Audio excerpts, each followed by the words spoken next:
Good morning, everyone. Welcome to Daily Devotions with Pastor Peter. We are in the next chapter of Genesis. We're in Genesis chapter 4. So, join with me as we read through Genesis chapter 4 in the New Living Translation, and this is what it says. Now Adam had sexual relations with his wife, Eve, and she became pregnant. When she gave birth to Cain, she said, "With the Lord's help, I have produced a man." Later she gave birth to his brother and named him Abel. When they grew up, Abel became a shepherd, while Cain cultivated the grounds. When it was time for the harvest, Cain presented some of his crops as a gift to the Lord. Abel also brought a gift, the best portions of the firstborn lambs from his flock. The Lord accepted Abel and his gift, but he did not accept Cain and his gift. This made Cain very angry, and he looked dejected. "Why are you so angry?" the Lord asked Cain. "Why do you look so dejected? You will be accepted if you do what is right, but if you refuse to do what is right, then watch out. Sin is crouching at the door, eager to control you, but you must not subdue it. You must subdue it and be its master." One day Cain suggested to his brother, "Let's go out into the fields." And while they were in the field, Cain attacked his brother Abel and killed him. Afterward, the Lord asked Cain, "Where is your brother? Where is Abel?" "I don't know," Cain responded. "Am I my brother's guardian?" But the Lord said, "What have you done? Listen, your brother's blood cries out to me from the ground. Now you are cursed and banished from the ground, which has swallowed your brother's blood. No longer will the ground yield good crops for you. No matter how hard you work, from now on you will be a homeless wanderer on the earth." Cain replied to the Lord, "My punishment is too great for me to bear. You have banished me from the land and from your presence. You have made me a homeless wanderer. Anyone who finds me will kill me." The Lord replied, "No. For I will give a sevenfold punishment to anyone who kills you." Then the Lord put a mark on Cain to warn anyone who might try to kill him. So Cain left the Lord's presence and settled in the land of Nod, east of Eden. Cain had sexual relations with his wife, and she became pregnant and gave birth to Enoch. Then Cain founded a city which he named Enoch after his son. Enoch had a son named Irad. Irad became the father of Mehujael. Mehujael became the father of Methuselah. Methuselah became the father of Lamech. Lamech married two women. The first was named Ada, and the second was Zillah. Ada gave birth to Jabal, who was the first of those who raised livestock and lived in tents. His brother's name was Jabal, the first of all who play the harp and flute. Lamech's other wife, Zillah, gave birth to a son named Tubal-Cain. He became an expert in forging tools of bronze and iron. Tubal-Cain had a sister named Naamath. One day Lamech said to his wife, "Ada and Zillah, hear my voice. Listen to me, you wives of Lamech. I have killed a man who attacked me, a young man who wounded me. If someone who kills Cain is punished 7 times, then the one who kills me will be punished 70 times 7. Adam had sexual relations with his wife, and she gave birth to another son. She named him Seth, for she said, "God has granted me another son in place of Abel, who Cain killed." When Seth grew up, he had a son and named him Enosh. At that time, people first began to worship the Lord by name. Interesting chapter. I'm not going to go into every single detail, except what I want to go into the beginning. The beginning part was the fact that Adam and Eve had children. This was children outside the Garden of Eden. How many children did Adam and Eve have? We don't know exactly. We just know that they had children, Cain and Abel. And then so people ask, well, if there's other people on earth, how did they get there? Well, God could have created through Adam and Eve in the garden. It could have been a huge exodus with people. We don't know. But what we do know is what God wants to reveal to us in God's Word. And therefore, that's what we have here. So we see the story of Cain and Abel. And again, the purpose of the Bible isn't to write every single detail and facts down. The purpose of the Bible is to point us to Christ. That's the purpose of the Bible. And through this, we see what happens in Adam and Eve's lineage.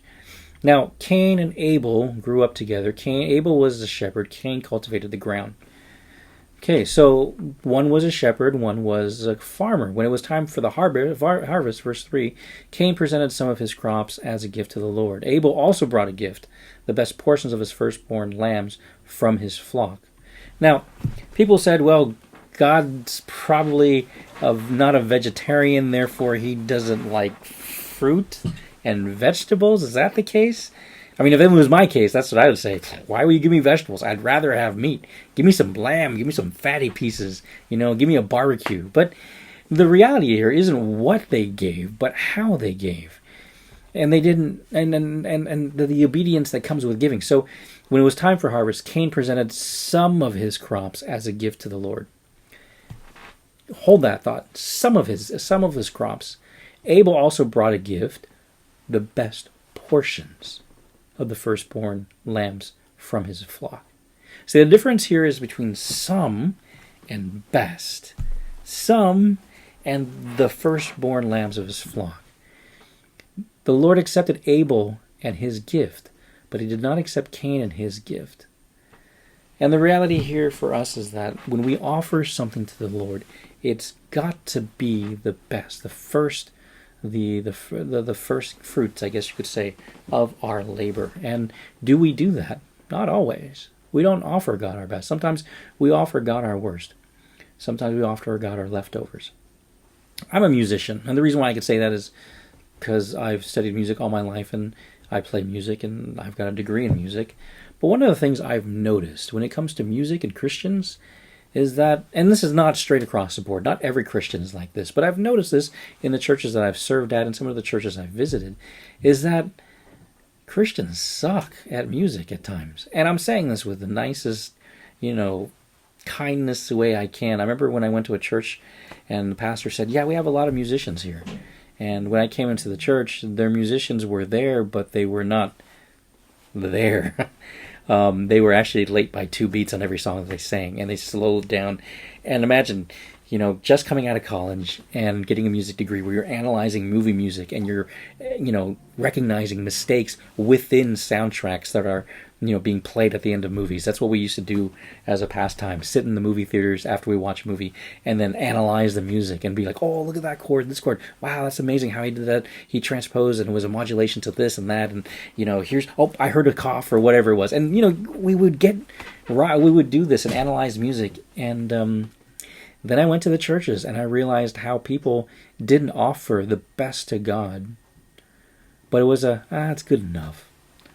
When teams' worship practices don't really amount to anything, that bothers me.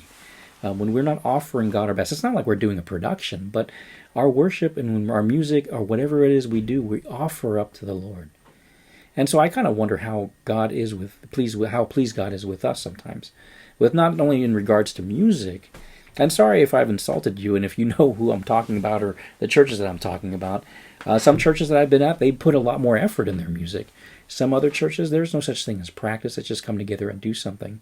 And then, I guess Psalm does say, make a joyful noise unto the Lord. And I guess that's joyful noise, for them at least, not for me. It's tough. I mean, even right now, too, during this pandemic, we have telephone conferences in our pastors' meetings at times.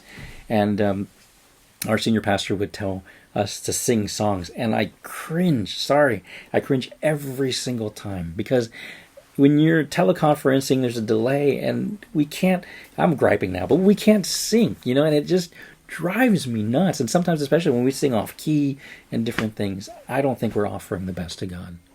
God's pleased when we bring him our best. And it's not our best necessarily with our abilities, because each one has different abilities, but the best according to our abilities and what we have. And when God accepts our gift, yeah, we're happy. When God doesn't, it's not for us to turn our backs on him, but for us to question, is there something wrong with what I offer to the Lord? And as we see here, there was something wrong. Cain was angry. Jealousy settled in. God blesses those whose heart is in the right place. But for those who do it out of lip service just because they have to, when we don't get blessed by God or we don't get rewarded, we can't be surprised, because we never really offered God anything in the first place. It was just some of our stuff, rather than what Abel did was the best of his stuff. What do you offer up to the Lord? What do you give over to him? And those of you who are musicians, yes, I've gotten used to hearing bad music in churches. It's almost as though you kind of learn how to numb your gag reflexes. And I've worked with a lot of churches, and I haven't really complained. I think if you're watching this video and you're a musician in the church, yeah, there's a lot more things that we can do to make it better. We need to offer up to the Lord our best.